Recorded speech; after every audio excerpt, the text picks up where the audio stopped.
Each year, race and rally drivers take on the Avon Tour of Britain, an event for saloon cars in ordinary road trim, just like yours and mine.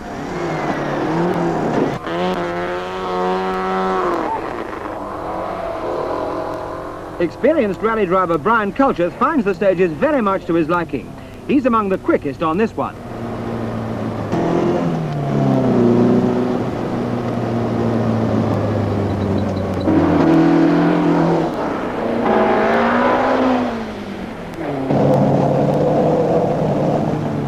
Next race, the 2-litre cars get away.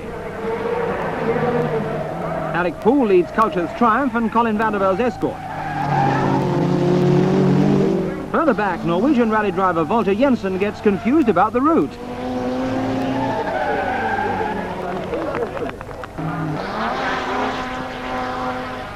By the time darkness falls, the Tour is in East Anglia.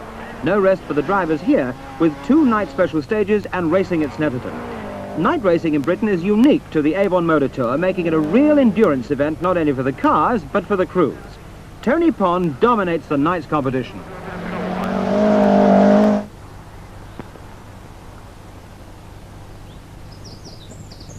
Dawn, last stage before a welcome breakfast halt.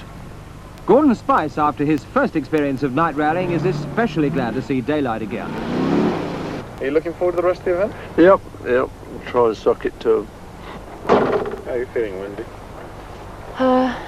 Tired. Nearly a nighttime casualty, Stuart Rolls, who got it wrong at Snetterton and isn't much happier here. On the grass, and he's going to spin just like Gordon Spice did. Yes,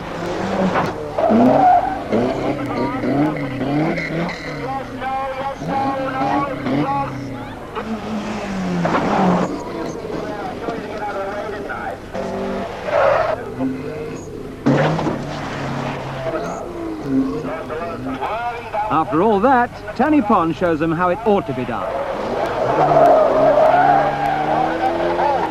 And Culcheth's pretty good too.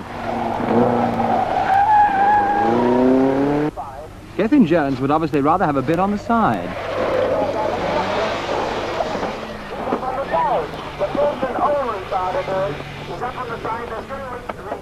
But he keeps his cool and doesn't park it there for long.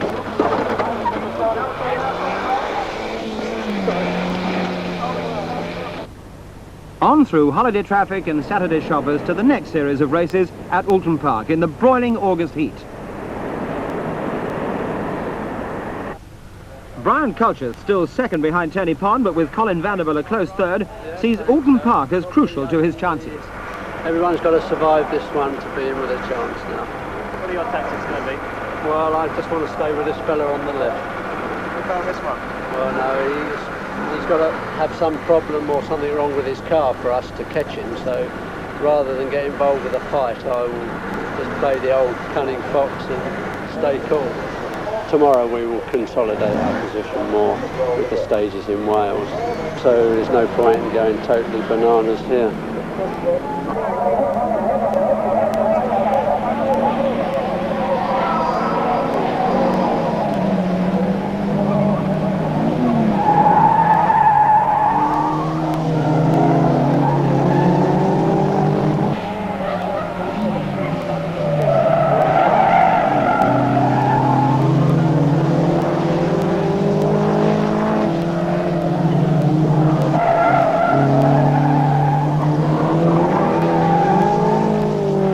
The gap between them opens up.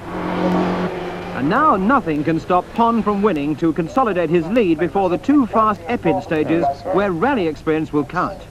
A racing driver's nightmare, not mine. Well, it's a series of very fast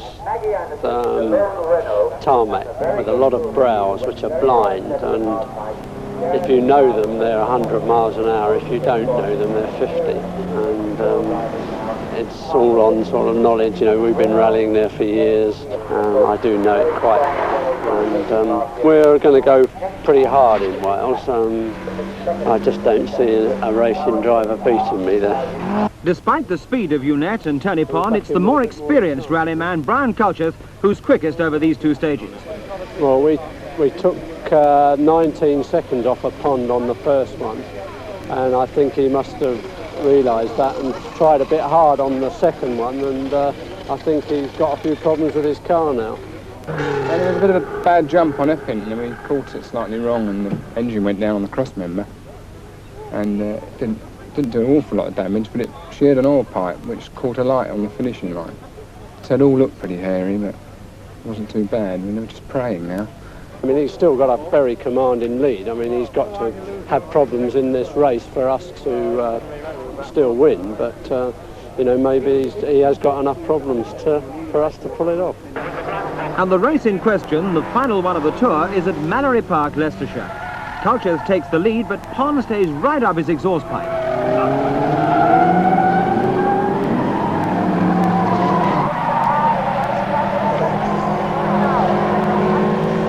Only a few feet separate the two cars at the hairpin, but Pond outbrakes Culcheth and slips through to take the lead. And it's Pond all the way to the finish.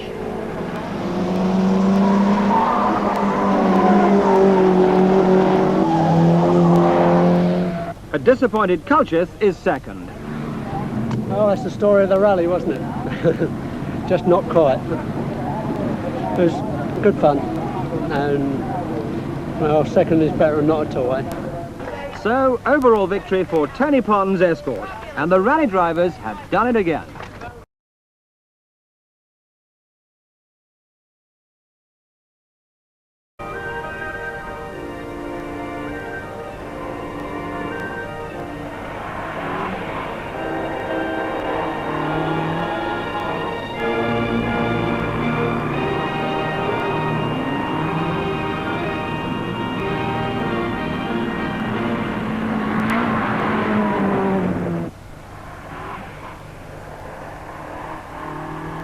It's Rally Day -6 on Cyprus, and countdown preparations are proving there's much more to this mobile drama than driving as fast as you can along rough, dusty roads.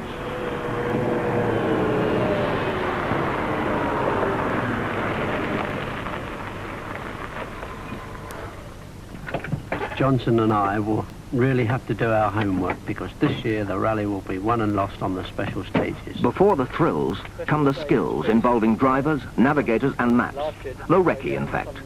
The searching look at the island's highway hazards before drivers meet them under the thumbs of the timekeepers and the eyes of the marshals. Like Brian Culcheth and Johnson Sire, crews are scattered over 1,000 miles of crumbling track and fast tarmac, calculating just how quickly they dare to take these corners and gradients.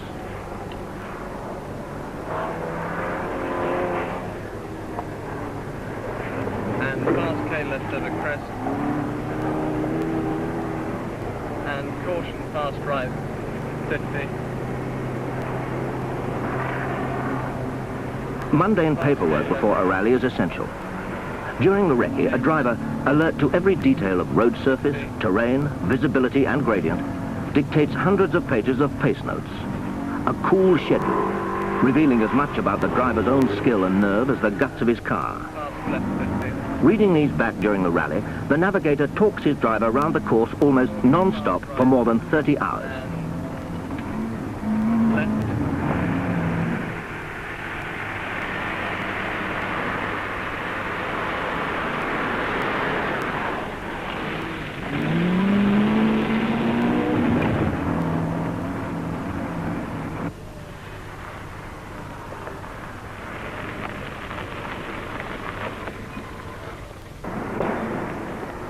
My 1.3 Marina was prepared at special tuning in Abingdon. We do one or two adjustments on territory just when I try the car before the rally. The other two, of course, were prepared here in Cyprus with the parts sent out from England, and these parts, of course, have been developed on our other marinas throughout the world. Brisk teams of local mechanics work against the clock on the cars, reducing the chances of failure. These are the last moments of preparation before the test run. And even now, athletic mechanics are practicing fast wheel changes, limbering up before a match in which physical fitness will mean speed, and quick fingers will save penalties. Now, it's essential to always try your car before the rally starts. Take it over a bit of rough road, rev it up to the maximum revs you're going to use, because if anything's going to fall off, it's going to happen the first time you hit a really bad bump. So it's essential to do this and to check over your spares and all the bits and pieces that your own personal requirements are in the rally car.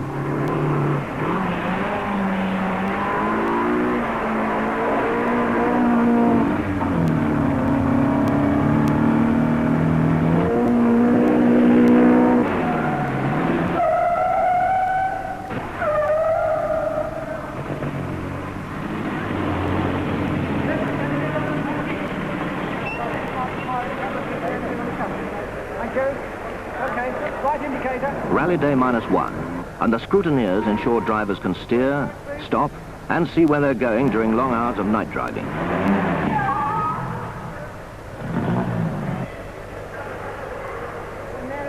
Like examiners everywhere, they're thorough and uncompromising men who will not permit a car on the road if it's unsafe, nor if it has any unfair advantage over others in its class.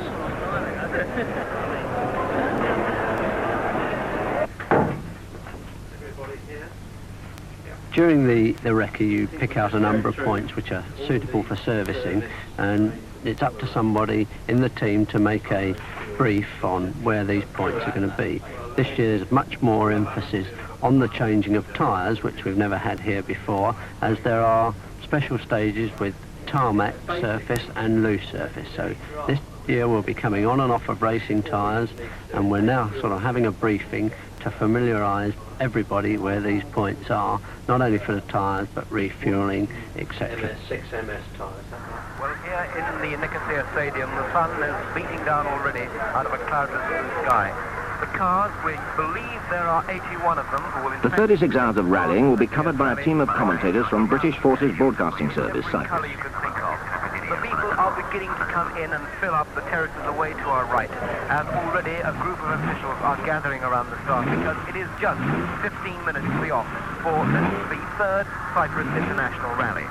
Overhead, a plane is flying with a plug for a very interesting British car, the Morris Marina. It's a little light aircraft. Behind it trails the symbol Marina, Morris Marina. And it could be a very good omen indeed, because 2 of the top 3 cars leading off from the start today will be just that, Morris Marinas.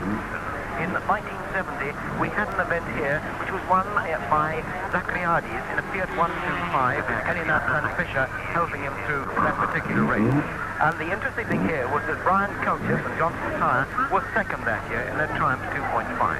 In 1972, Culcheth and Tyre were to be second once again, this time beaten by Macready. Phil Cooper, driving car number 27, took over the vehicle at short notice, but his navigator, Dave Vallance, is an army man in Cyprus who knows the island well. Car number 1, keep Blomqvist on hill. In car number 1, Blomqvist, one of the fastest men in the world of rallying, is favourite after another great season. The flag of Cyprus is up, poised in the air, and the rally is almost about to get underway. The flag is down, the car rolls slowly forward, down the ramp it goes, and there go the 2 favourites. Their places quickly taken off the ramp by Culcheth and Tyre. One is always just a little bit tense before the start and a few butterflies in the stomach, but these soon disappear once you've got the car sliding about on the first special stage.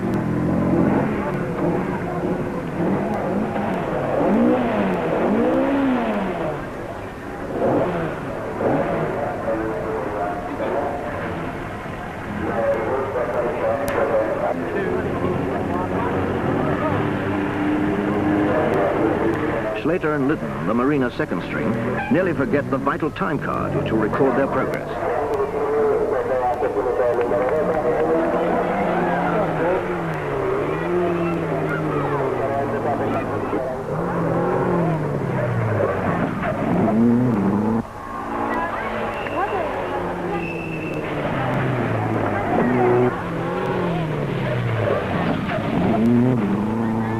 So far, the top cars appear to be holding their starting order, with Blomqvist pursued by a determined Culcheth.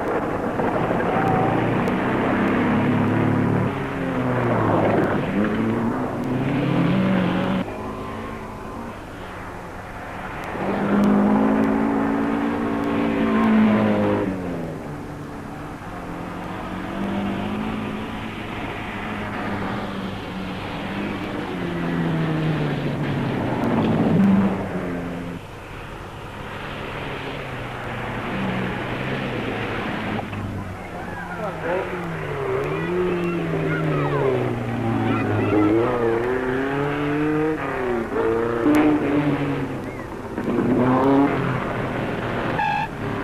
question a lot of people are asking is how will Culcheth and Sire stand this year? Can they in fact get a little further up, in fact take that number 1 spot? Well, the answer to this question was soon to become apparent.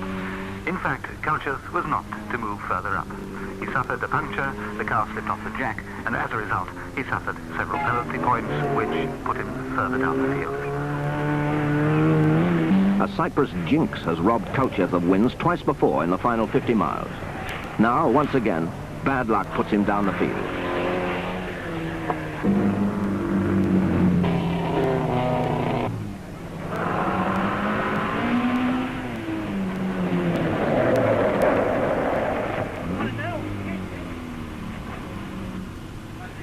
We lost 11 minutes and dropped to 32nd place. Now we've really got to motor to get back with the leaders. Culcheth reaches a time control in the same minute as teammate Slater, who allows him to pass and to continue his pursuit of Blomqvist. For crews, there's no relief from the diet of dust and sweat. They continue to eat both, even in the Troodos Mountains.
Cyprus dusk is short, and before 5 p.m. on the first day, drivers are peering through darkness as well as dust, with still 5 hours driving at very high speeds before the Nicosia stop.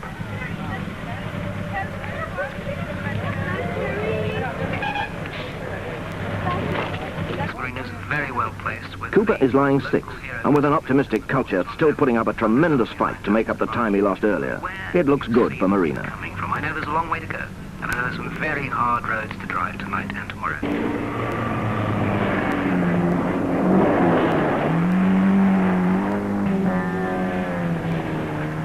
Dust is probably one of the greatest hazards rally drivers face. Trying to pass another car in dusty conditions like we have here in Cyprus is very dangerous indeed. The roads here are very twisty, so the problem of getting into a dust cloud of a much All big rallies are beset with natural hazards. Rain, snow, mud. Here, after a long drought, it's dust, swirling up from flinty tracks.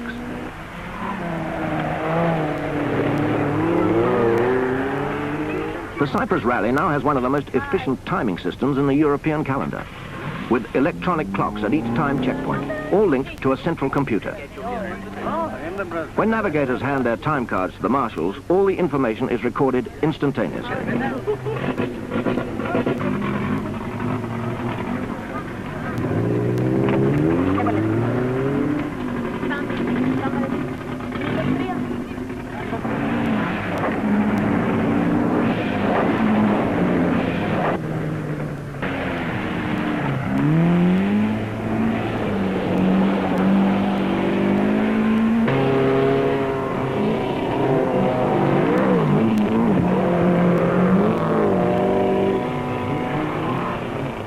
With Culcheth weaving a very fast thread through the field and Cooper now in a strong position, Marina prospects are good.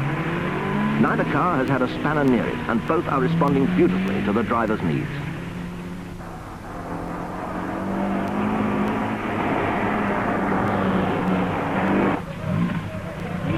Lying in the first three places are Blomqvist, Sirocco and Kamitsa.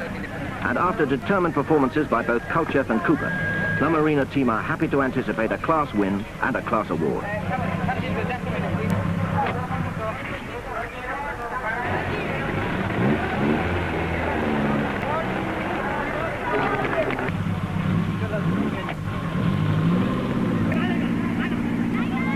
Even as the downfield drivers arrive by ones and twos, leaders are already snatching a brief rest before the 31 remaining cars head for home through the dusk to Nicosia. I think we're going round the corner to the right and then biking in past Verme. Yeah, but is there somewhere organised we can sleep? I don't think so. I think it's a different car. You've no sooner got your head down than you're on the road again.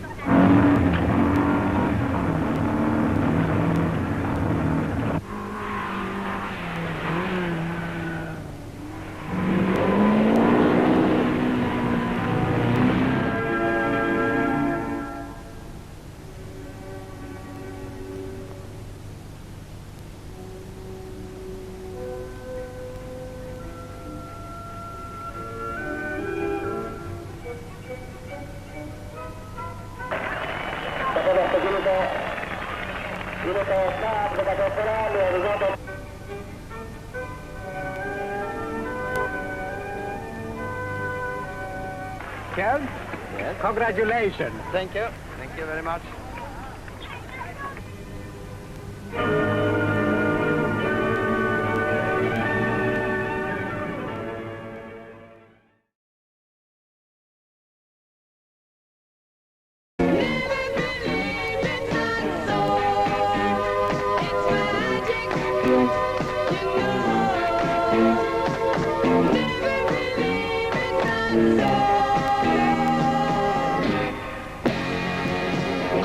The 1978 Sedan Products Open Rally Championship comprised 7 international events in England, Scotland, Wales and Ireland. This is the story of the Group 1 section of that championship, a section which was totally dominated by Brian Culcheth driving an Opel Kadett GTE Coupe, which he christened Little Magic.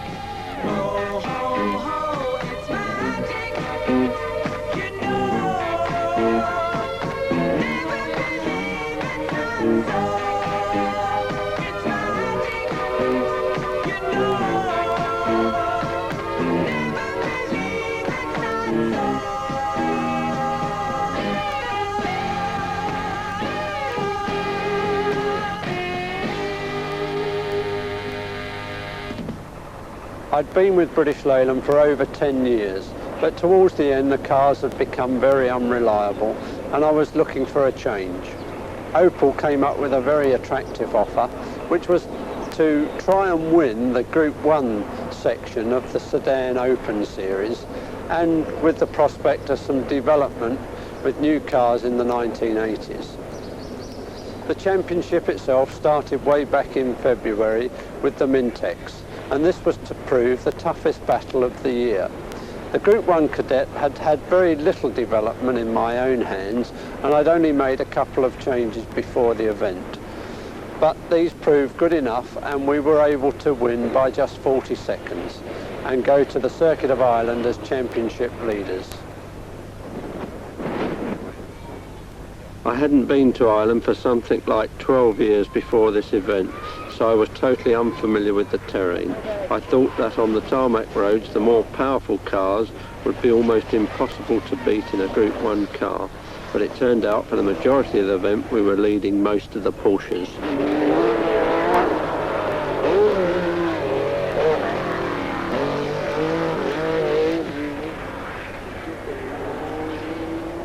The combination of twisty and fast roads with no practice allowed gave us a bit of an edge, especially as we had done so many events of this kind in Europe, which proved very valuable.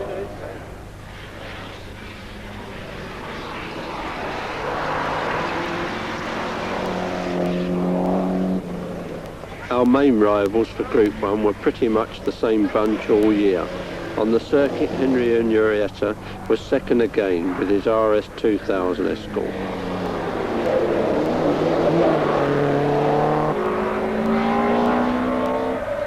Terry Cabey chased us quite hard in the Works Dolomite Sprint, but fell off the road on the Sunday and had to retire with bent suspension.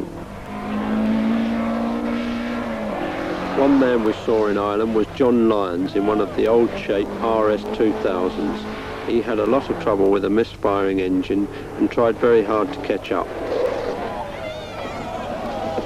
In the end we finished 7th overall, as well as winning Group 1 by over 5 minutes. I think the only work we ever had to do on the car was changing tyres. And from the circuit went on to the Welsh. Yes, to the Welsh. Again, the battle returned to the forests. It didn't last quite so long in the Welsh. One or two of the early competitors threw it off the road and gave us a little bit of a lead. Then Terry Cabey came back with a bit of a challenge at halfway. In fact, we were only about 20 seconds ahead of him at the halfway point. And on the second stage after the restart, he had an accident, so we were left with a comfortable lead. And by the end of the event, we in fact won the Group 1 by 21 minutes, which was the biggest gap in the whole year.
And there to the Scottish. And Scottish, yes, the traditional Scottish weather, fantastic sunshine in the Highlands, and of course, without doubt, the roughest rally in the British calendar in terms of rocks and loose surfaces cutting up, but made up for by the spectacular Scottish scenery.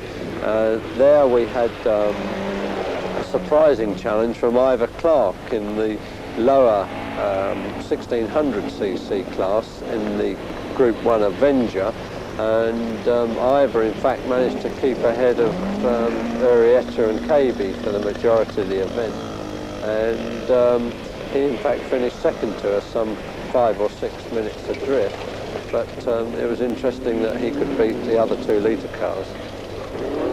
Apart from Ivor the driver, our main rival was Terry KB, as usual, but he suffered badly from punctures. The thing about these Group 1 cars is that they need to be nursed over the rough stuff. I was taking it easy in Scotland. Johnson even had time to admire the scenery.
Wherever there's challenge, excitement, action, you'll find Rothmans King Size. The best tobacco money can buy.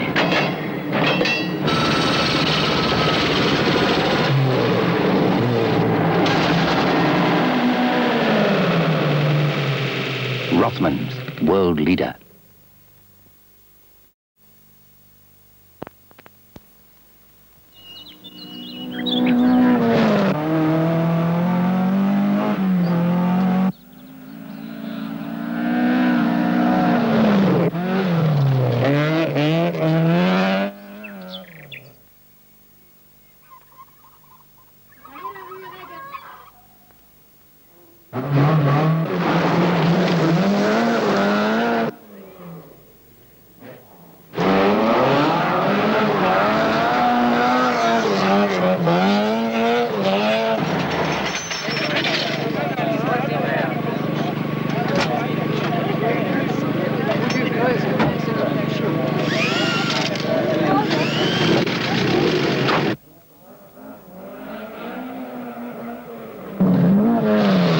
Wherever there's challenge, excitement, action,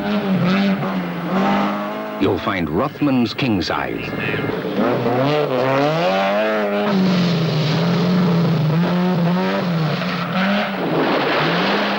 The best tobacco money can buy. Rothmans, world leader.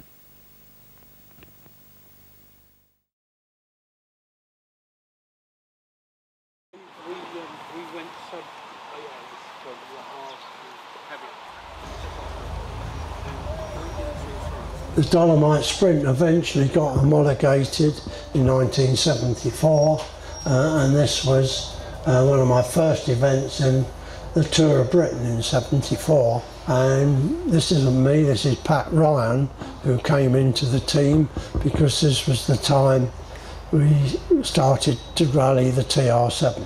But the one thing I said to Pat Ryan was, whatever you do with a Dolomite, don't jump it, because it bends the steering rack the minute it lands. So then we came to the TR7 programme. This was the livery that I liked the car in most, and this was the first car at Abingdon, KDU 497. A really good test programme. Car had gone quite well. We'd had a few problems with axle tramp, which we sorted with some Bilstein shockers and a rear anti-roll bar and the cross brace in the rear axle, and we were hopeful that, you know, that we were going to get some good results. Tony Pond came into the team. This is the first event we did. This was me on the Welsh Rally, and you can't say we never gave up trying with the TR7, but sadly, after a few stages on the rally, we realised that because you were sitting so far back in the car, we weren't seeing over the brows very well. To be honest, we were a bit off the pace, both Tony and I, and very early on, about the 5th or 6th stage, both cars retired with head gasket failure.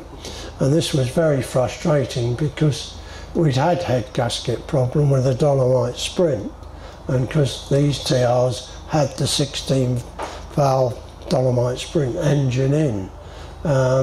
It was one of those cases where it certainly should have been fixed in good time. The same jump where we saw the Dolomite, the Scottish Rally, 76, and as you can see, the engine just exploded while I was in mid-air, and bits of the engine just about to hit the tarmac.